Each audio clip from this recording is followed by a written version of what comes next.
What's good, everybody? It's your boy, O'Shea Dude Jackson, back at it again with another episode of The Celebrity Jump. And today I want to talk about, the divestment community that is going around on Black YouTube. And I've been seeing, some of these things, obviously people are making TikTok videos about they preferring black men or actually white men or white women. And the divestment community is not just, a swirler. The divestment communities would include, SYSBM, Save Yourself Black Men, it would include the Swirl Nation, and, groups like this who feel that Black America is bad. The African American community it's done, it's finished, and then they're gonna go other places and build other communities. That's pretty much the argument that you have. There's some people who go as far as to say that you should abort your black male child and stuff like that. I've heard people say that. Not very many, but I've heard a few people go as hard as saying something like that, which is just ridiculous. But I want to talk about the actual meaning of divestment. And divestment is basically the reduction of some kind of asset, whether it's financial, ethical, or political, of a sale or an existing business by a firm. Pretty much is the opposite of what we would consider investment means, right? And we all know what invest to put into, right? To put into an asset, to put something into to reap out later. Okay, that's what investment means. Okay, investing money for profit, or you're looking to get something out of it in the end. And when I hear these people, whether it's male or female, talk about they're divesting and they're going to other communities, I think it's actually a big joke. And it's not just women that say this, it's a lot of guys that say this too. And the position that I want to take is what I heard a commenter say. How can you divest from something you've never invested in? Right? I mean, it's ridiculous. How can you divest from something that you've never invested in? You have no pool in the black community. You have no investment there. You have no work that you were doing there. You're not making any changes in the black community. So when you go out and say that you are divesting, nobody cares, right? Because it's not like you don't have the potential to be an investor. You can say that. But to divest means that you actually had something to offer. And for those people who talk about, well, I'm divesting, you didn't have anything to offer in the first place. And I'm going to prove that to you. If people who are in the so-called divestment communities had something to offer, whether it be male or female, then you can tell what happens once the issue that they're complaining about is removed. That includes even some of the guys who want to say they're in the travel groups and they're tired of black women or they're tired of black men. Then okay, if you remove those issues, you're not dealing with black men anymore. You're not dealing with black women anymore. So now you have a community all to yourself, your own divestment communities, without the situation that you're complaining about, right? You're in your own cohort. Then what happens to those communities? Okay? You know what happens? Nothing. The people who are saying they're leaving Black America and they get into those own communities of, I hate black people, I hate Black America, I hate black men, I hate black women. When they say those buffoonish things, those groups are just as dusty as ever. Okay? They have struggle communities. They are broke. They have no money. They're doing no building projects. They're not highly educated people. There's nothing that they can achieve in those own groups. So what it shows me is that you have nothing to offer the community you're going to or trying to go to. They know it and you know it. And you had nothing to offer the community that you were already in. Because you were never an investor. You're not an investor in the community in the black sector. You're not in the investment in the community anywhere else. That's why when you see these people that are going out to certain parts of, Latin America, it's not uncommon to see guys fighting one another over chicks that are pros. It's not uncommon to see that.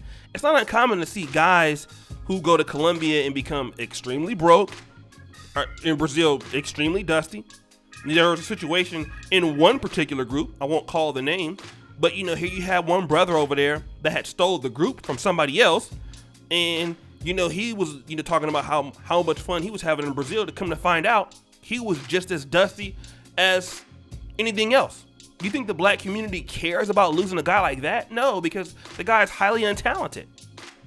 He has nothing to offer anybody. So when people go out and say that I'm divesting, typically those are the people who are at the bottom of our community in the first place. Now, let me say this. For those people who make the conscious decision to integrate more with white America, they don't have to use the term I'm divesting. Okay? Some people have just been, grew up in certain cultures, and, they have certain talents. They're engineers, they're lawyers, they went to predominantly white institutions. You don't hear people like that because that's just something that they don't talk about. They take their talents and then they're just happen to be somewhere else. Maybe they were never actually, close to the black community at all. And they just, they grew up in, white places. They went to University of Utah maybe. And so, they're interracially married or something like that. Or, they went to, top 50 U.S. News, engineering school, business school. They happened to marry somebody that was white. Those people are not divestors.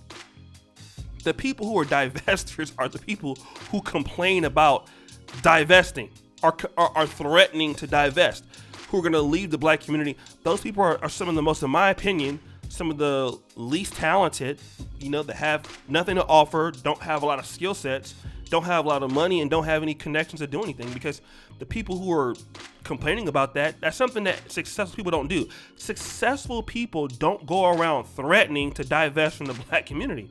Those are people who are poor. Those are people who don't have any money. Those are people who lack skill sets. And let me just say this, the black community doesn't care. Because let me just say this, the black community, whether you like it or not, it's the only community that you have. And it's the only community that you can really monetize and have autonomy in. Okay? It's the one community that you're from that you can have billions of dollars, that you can write your own ticket, you can write your own check, dealing with your own people, more so that you can dealing with, Brad, or dealing with Susie, or dealing with whoever else. But then you give up that right. Because for whatever reason you've been hurt, or you're mad or upset, which I understand. But then you're gonna act like you're gonna go to somebody else's community and become a superstar. No, whatever problems that you had in black America, those are the problems you have everywhere else. And for some people who, they're trying to level up, and I'm talking about the women now, you have like 2 black kids now, and all of a sudden, you're gonna go to Brad and he's gonna accept, this. I just don't understand the foolishness behind the logic.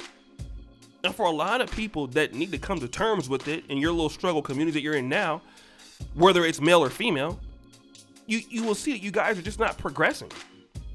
And that's not the black community's fault that you can't progress.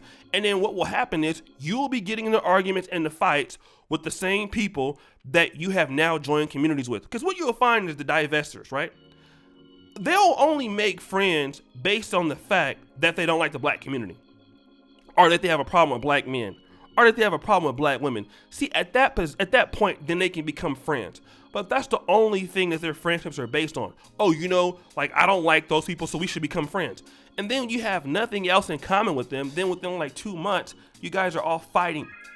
Just like you see it happens in travel communities. Those guys that go to Brazil and, they're all united for the fact that, we're tired of dealing with black women. I'm not saying all of them, right? And then you get over there and within like 3 or 4 months, then now those guys are having issues. And again, the problem had nothing to do with black women. The problem are the people that are over there, because the guys that are over there are having the same issue that you're having in the States. Same thing with the divestment swirlers. And a lot of you guys are not going to like what I'm saying here, but I know that you're mad, and it's not my fault.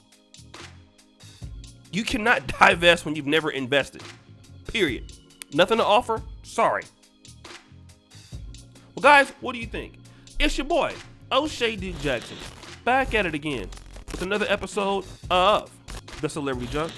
I really appreciate you for all that you do. Subscribe, hit the bell. Check out the first comment pinned to the top. And as you know, the buffoonery remains at an all-time high. I'm out. Check out the first comment pinned to the top. Check out the Black Men in Purple t-shirts. I'm out.